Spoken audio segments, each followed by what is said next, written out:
Hello my friends, it is Wednesday, welcome back. In the background you can see a chart which says tanks 2025. And yes, this is true, this is the Russian storage tank chart of 2025 and it says that in decent order they do have 0 tanks. It sounds incredible, how does a country like Russia have 0 tanks? But thing is, Russia, according to some numbers before the full-scale invasion, boasted 20,000 tanks. Out of those, let's say pre-war, 7,300, as you can see on this chart, were in usable condition. The rest of them, some had engines issues, some had barrel issues, some had turret issues. You could put together some tanks by scrapping others. That was the rest of the 10,000. But if we saw in 2023 the Battle of Vuhledar, the Battle of Bakhmut, then of Avdiivka, we saw these 100 tank-strong Russian columns drive and be destroyed by Ukrainian drones and anti-tank weapons. The result is now that in decent order there are 0 tanks. So this is why we don't see any more tank battles in this war. No more Russian armored columns at all. They kind of stopped in 2024 because that's when they ran out of tanks. It's as easy as that. We were always waiting for this moment where when do they run out? We still see them. Well, we have arrived, my friends. No more armored vehicles being used in these long columns to take Ukrainian villages. They just don't have them anymore. And the ones that they do have, they don't want to risk. 1,656 armored vehicles are in poor condition. About 60% of them probably cannot be restored. 1,231 Russian tanks are in worse condition according to the researchers. This is the result of the incredible and extremely difficult work of the Ukrainian Defense Forces. It is. I've been watching this for 3 years and waiting for this moment, watching these columns go and go one after another, being destroyed, always thinking to myself, when will they run out? Here it is, my friends. Go buy a cake for yourself. Let's celebrate. The Russians have run out of tanks that are in good condition. It's a cause for celebration for us all. This is the Russian economy segment, and this tank analysis is part of it because the Russian ability to produce tanks is connected more to Russian economy than the Russian military. And we continue with the Russian economy segment now with the crude oil export chart. It is very important because it is in paradoxical connection with Russian refining capabilities. 30%, up to 30% of Russian refining capability is standing idle right now, meaning they cannot refine crude oil as much as they used to, meaning they have to sell cheaper crude oil than more expensive refined oil products. And you can see that. Seaborne crude, Russia Seaborne crude shipments 22 to 25. And you can see this is where 25 began. This yellow line, the lower part of it, where Ukraine started targeting Russian refineries in August. And immediately we see it go up, meaning Russian crude, unrefined crude exports increased because they couldn't refine it. They just gotta sold it. They gotta dump it abroad. Refining capability declines 484,000 barrels a day, almost 10% compared to July. And the seaborne unrefined crude export increased by 500,000 barrels per day. See, they're correlated like that. Another awesome symptom of the Russian fuel crisis, it's an awesome way to say that, is the counterfeit gasoline, or this red gasoline you can see here. Well, it's not actually counterfeit because it was made in the Soviet Union. It was readily available from almost anybody in the Soviet Union because the cars made in the 70s could eat up this gasoline and nothing would be wrong with them. Check it out. That's AI-76 petrol that a distributor added benzene to an attempt to boost the octane number. Lukoil produces the AI-76 and dyes it red to prevent resale, claiming it is AI-92. AI-70 is a Soviet-era aviation fuel. AI-76 is a Soviet-era petrol, so everybody was using it in the 70s. Both still have limited industrial and agricultural applications and are sold untaxed, but selling them at gas stations or from one private owner to another is forbidden because this is counterfeit gasoline, if you would call it that, because you should not put that specific one in a modern car, because it will screw it up. Just to enjoy it a little bit with you guys. This is being now sold because there's a gas crisis and Russians buy up everything that resembles gasoline. They put that in their modern Lada Vestas. You know, when the steering wheel locks up, at least you can put this red gasoline in your Lada Vesta. And then what happens is the fuel filter clogs up, other engine parts clog up because the octane number is wrong. Один месяц, in 1 month, the engine will pretty much stop and you gotta take your car in for repairs, engine repairs. It's pretty bad because it affects thousands of cars in Russia now. So this is what happens. This is the secondary effect of the Ukrainian sanctions with drones to the refineries because Russians now put the wrong fuel in their cars. Talking about fuel and cars not having fuels, well, now I bring to you trucks not having fuel. Truck diesel is a specific kind of diesel sold to truck. It's in a specific kind of color. Trucks don't buy the diesel meant for regular cars. So here you can see these trucks in the Moscow area. It's a highway coming out of Moscow. Moscow, Lyubvertsy, Stovo, Yelabuga. It's that highway and there's a few gas stations on that highway. And here you can see a long line of trucks waiting to get their diesel. They cannot get any random diesel. They gotta get a very specific truck diesel, as every trucker knows in the world. And if you run out of that, you're gonna have thousands, if not tens of thousands of trucks that feed cities all across the world, by the way. It's not only a Russian problem. Like, if there's a problem with the trucks, there's a problem with logistics in the cities. These trucks feed the cities. They are the last mile shipping of any kind of logistical chain. So if they fail, most companies cannot do their sales. So yeah, these trucks need that diesel for just any economy in the world to work. And in Russia, you can see they're really straining up the diesel logistics here. They're clogging up the gas stations. As soon as there is truck diesel, they will line up and take it. And these lines are extremely long. Talking about trucks, let's travel to the Russian-Kazakhstan border, because there are different kind of truck lines. Not truck lines that are trying to get some truck diesel from gas stations, but trucks that are abandoned by thousands of trucks. This is the secondary effect of the Ukrainian Spiderweb mission, Spiderweb operation, when drones flew out of the trucks, similar trucks. Thing is, after that mission, Russian FSB still has no other option than to check every last truck that enters their country if there are no drones in it that will strike their nuclear-capable bomber fleet. You know, that happens. But these trucks, they come from China mostly, through Kazakhstan into Russia. They feed the Russian economy with anything. Any online stores that order stuff from China, volunteers for the Russian army who order stuff from China to give to the army. These trucks are stuck at the border for weeks. More than 5,000 trucks with Chinese good are standing dead cargo. Mavics, electronic warfare, equipment, batteries, nothing passes. Everything is checked and some are simply removed and confiscated. It is unknown when they will be unblocked. Already their volunteers are complaining that they cannot import anything. They say that this month they will start to have a shortage of equipment and spare parts. You mostly know about Volunteers for Ukraine. I've done it myself. You have funded it.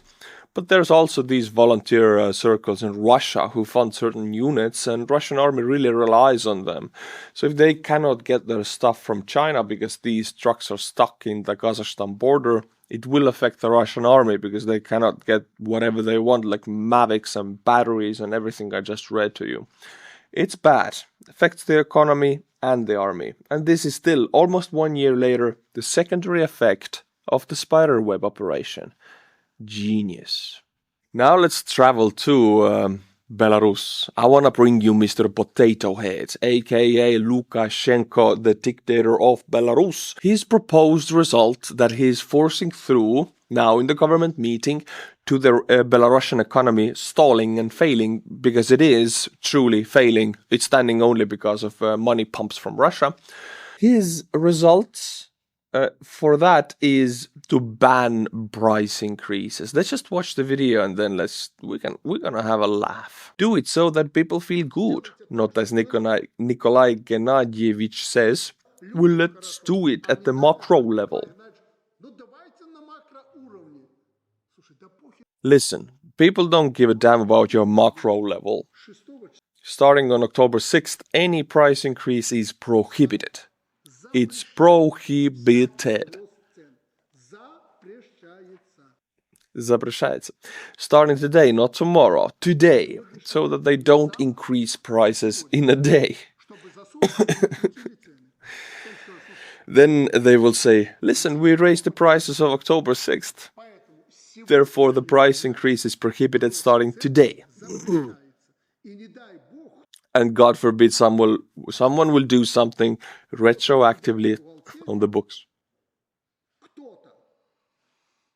That's a threat, by the way. So, what is a price increase? Economy is doing bad. Companies are having issues with the logistical chains, for example. They're having issues with making sales. They gotta pay their workers, so they increase the price of the products to make do and to pay their workers and to pay the rent of their company space or whatever they need to pay for gasoline of the trucks they're using. If you forbid on the country level these price increases, which are a symptom of a poorly laid economy, you forbid these companies to make do another year or two.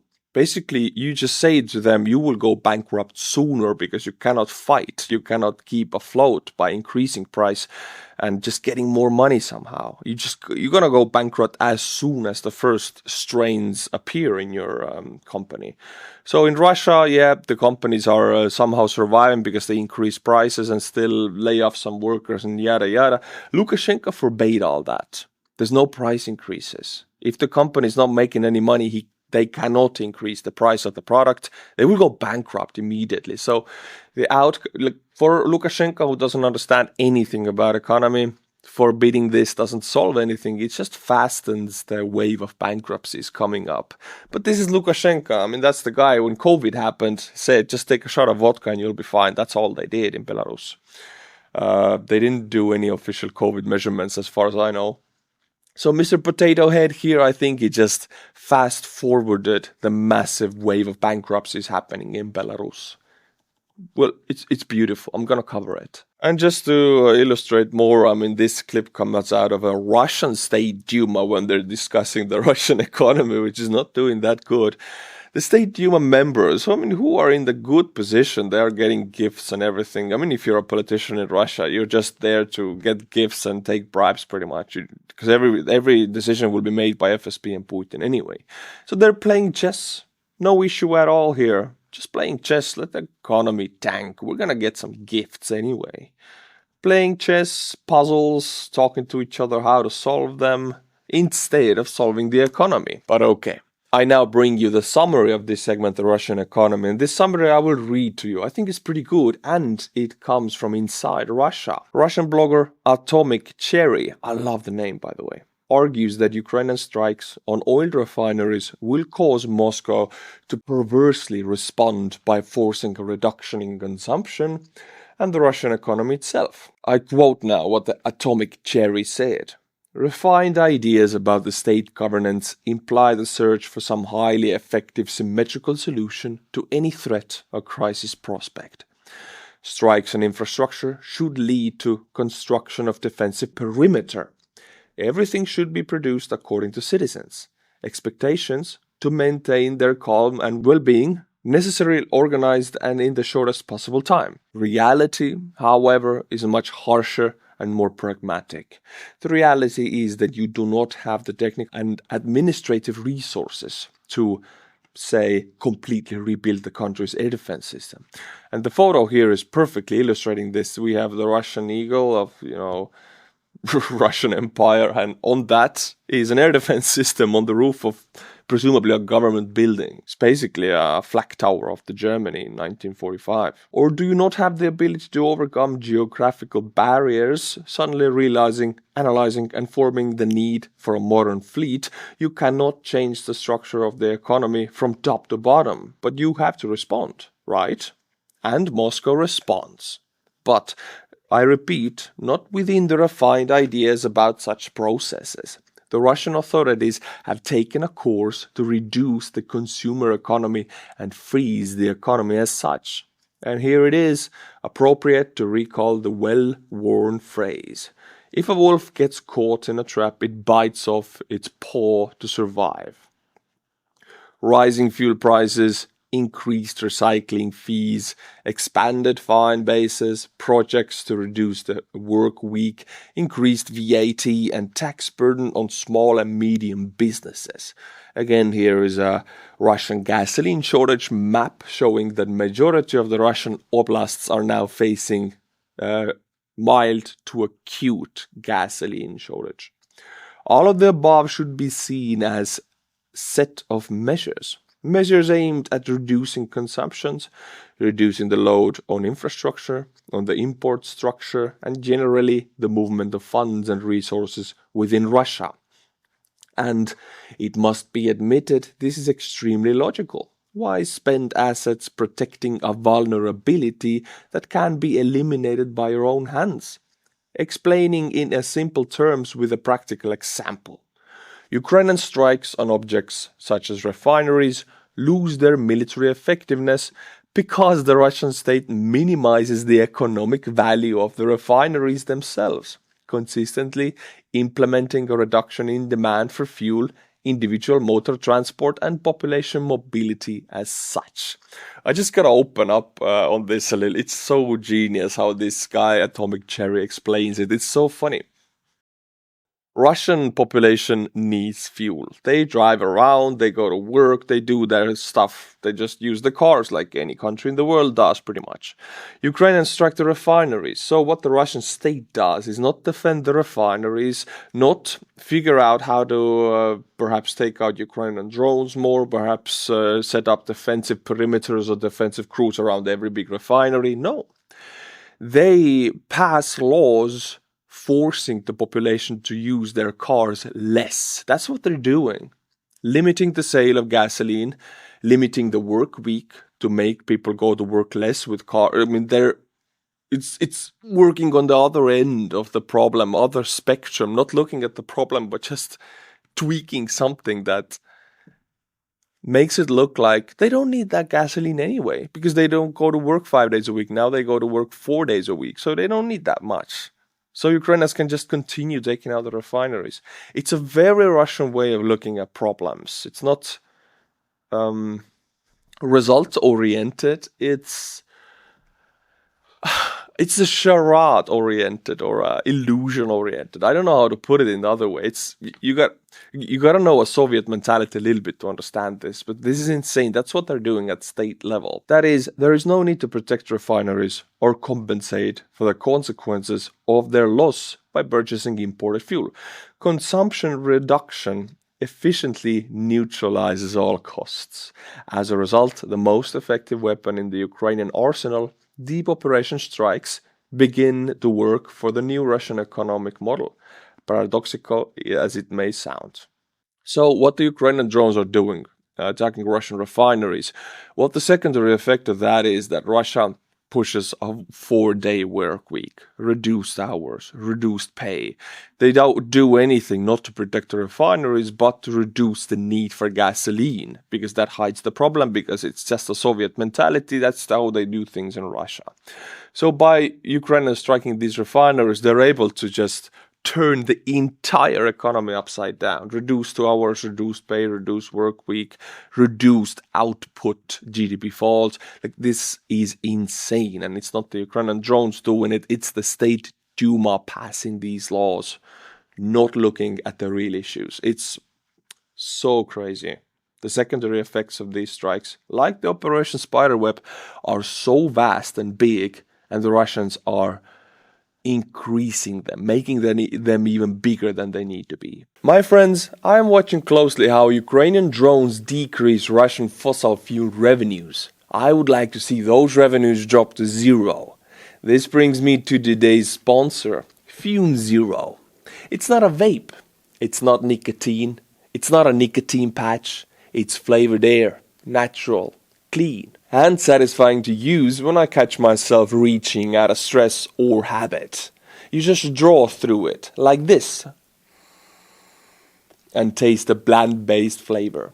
No vapor, no batteries, no setup, just something that feels good in your hand and even better in your routine. Fume Zero provides a guilt-free, no-pressure alternative to old routines or stress habits. And honestly, that made all the difference. Fume Zero gave me a new option to reach for, one that's simple, natural, and surprisingly satisfying. No expectations, no judgment, just a better thing to reach for when the urge hits. My go-to is peach right now. But there are 6 flavors to try. And at just $24.99 USD, it's a super easy way to see what's it all about. Over 500,000 people have already made the switch to flavored air with Fume, and with Zero, it's never been easier to join them. If you've been waiting for the right moment to try something better, this could be it. Tap tryfume.com/products/Fume Zero or scan the QR code to start with Zero. Thank you, Fume, for sponsoring today's video. Now, my friends, for the Frontlines segment of this video, we have a lot of strikes today. I'll go through them by location. I think we have like 10. First of all, we go to Belgorod, which is right close to the Ukrainian border, and it says here for the second day, but now for the third day in a row, Belgorod is having issues with electricity. Another blackout. For the third day in a row, friendly missiles attacked the Luch substation in Belgorod. I watched it in the previous video. You can already see these chimneys here. I think it's a coal-burning electrical power plant also. And you can see smoke coming out of it. This feeds majority of Belgorod city and the surrounding areas with heat and electricity. And it doesn't work right now. The city was already partially plunged into darkness yesterday. Today we expect more serious consequences. Wonderful to see that, honestly. Love it. And in Belgorod, this happened yesterday actually, the 7th of October. They are trying to shoot down these Ukrainian drones with Pantsir-S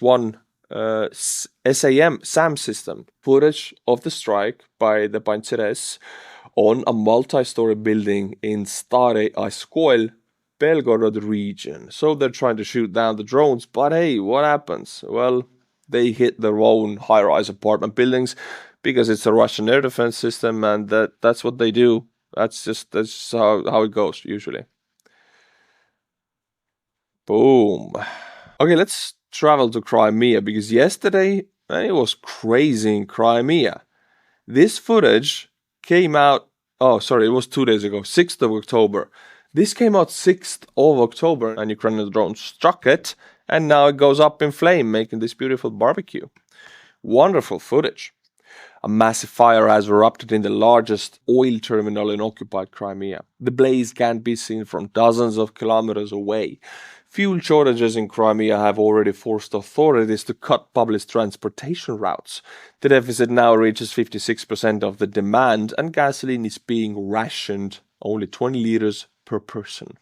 20 liters, I might go really wrong here, it's about 7 gallons maybe. It's not that much, you cannot do much with it. The airbase in Saki in Nova Fedorivka also came under attack overnight. Russian defense ministry claims its forces shot down 251 Ukrainian drones overnight. This reminds me of Abdialaudinov, the #1 general of Kadyrov, making now videos from his car, trying to be like a military blogger or something. He made a mistake, but he claimed that Russian forces have destroyed 2 billion Ukrainian troops. 2,000 million. That's 2 billion.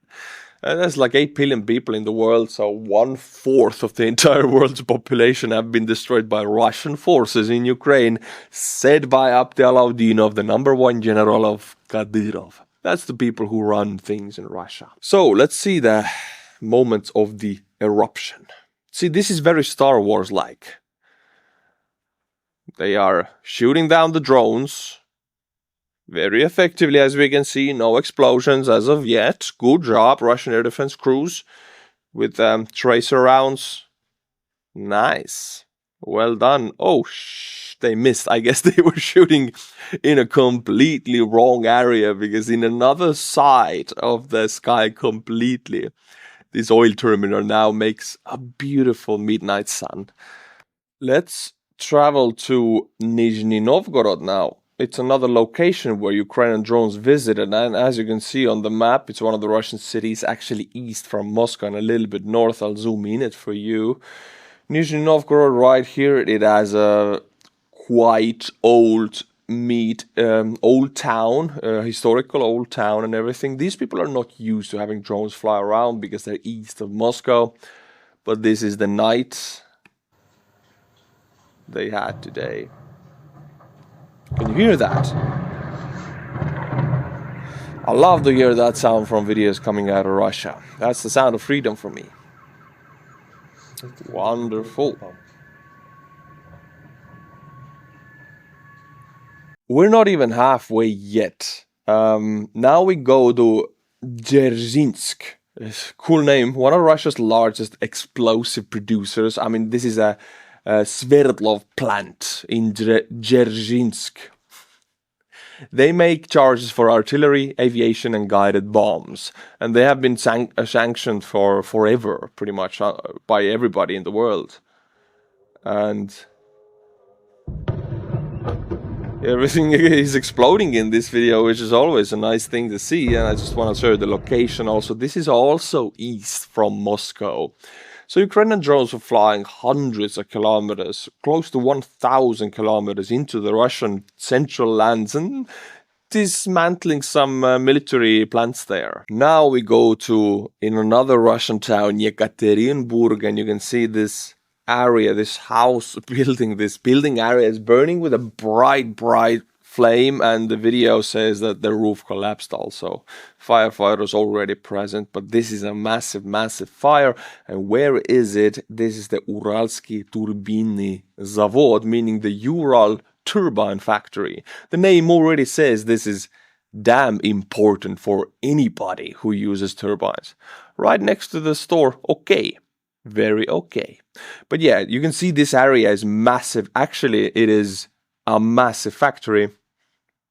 And this turbine factory makes turbines for also missiles. So it is again a factory connected to military, burning, destroyed, engulfed in flames. That's the perfect way to say that. So Ukrainian drones were just flying free in all of Russia, taking out these factories yesterday. This Russian soldier decided to make a video. He's from Vladivostok. He was sent as a 100-man grouping to do a frontal assault to take the remainder of the Donetsk Oblast, because as we all know, it's Putin's political order to take the Donetsk Oblast by this date and this date and this. They always postpone the date for years now. Anyway, this guy is saying that out of these 100 troops, 6 человек, only 6 people survived. So 94 were taken out. They are now pushing up sunflower somewhere on the Ukrainian fields. So this gives you an idea of the casualty rates. We don't know how many perished on the Ukrainian side, but in some sectors they say it's 7-1. So Russian casualties 7, Ukrainian 1.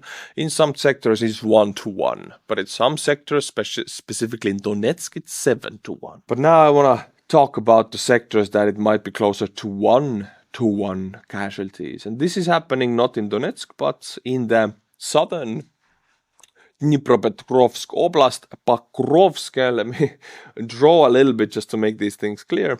Pokrovske is this element here, not Pokrovsk in Donetsk, but Pokrovske in Dnipropetrovsk Oblast. And the Russian goal is to take this logistical hub. This is the next big target that they're chasing. And I hate to say this, but in the last 2 weeks, they have been doing quite okay here. They're advancing extremely fast. Ukrainians do not have any units here that are capable of stopping this. Ukrainians are retreating very actively. I would usually say trading Russian casualties for Ukrainian territory, but this is not the case here because Ukrainian troops are not inflicting that many casualties compared to Donetsk Oblast, hence the casualty-to-casualty rate closer to 1-to-1. This is a massive issue. People talk about Pokrovske, Dobropilya, Kupiansk. They don't really talk about that much this area. This, in the last 2 weeks only, about this area has been taken by the Russians. It's a big area. They're moving on, and Ukrainians are retreating. There's no answer to it. There is an answer to it, but it's in Dobropilya. It's the Azov 1st Corps and the 3rd Assault Brigade. They could do anything anywhere, but they can only be in one physical place at the time. And there's only so many Ukrainian elite brigades. So the guys here, it's an issue. Now, the most recent battles will happen for the settlements of Uspenivka. Let me just try to draw a little bit. This one right here, I don't know if you can see this little blue line, but it's a river. Russians control very good assault positions on the east side of the river, right here to strike Uspenivka from, sorry for the mess here, but that's their goal. From here, when they cross that river, they can Huliapole, which has held for the longest time, and then they also gonna threaten Pokrovske. You can see all these defensive lines here. It doesn't show Ukrainian defensive lines, but these red dots here are trench lines and infantry positions. There are a lot of them also close to Uspenivka under Russian control, meaning they can stage assault operations from concealed positions. It gives them an edge. So Ukrainians really have ground against them and the numbers against them in this area. Russians outnumber them, and Russians do have better positions in this Dnipropetrovsk assault that they're doing. Not good, but I don't want to end with this bad news. I want to end with some better news for you. I'll show you a fun video to continue your Wednesday with. And there's music here. If this music is copyrighted, then we gotta take it off. But this here, let's watch the whole thing. It's just so much fun.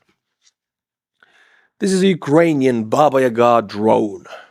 It flies around and finds a Russian Buk system. Let me make sure it's a Buk. Yeah, Buk anti-aircraft defense system.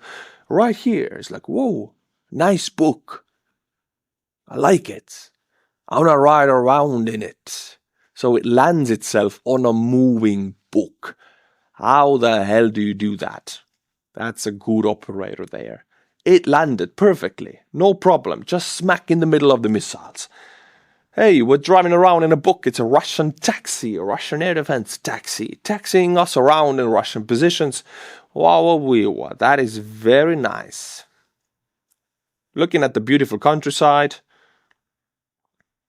thinking of which occupiers to turn into manure this time, after 15 kilometers.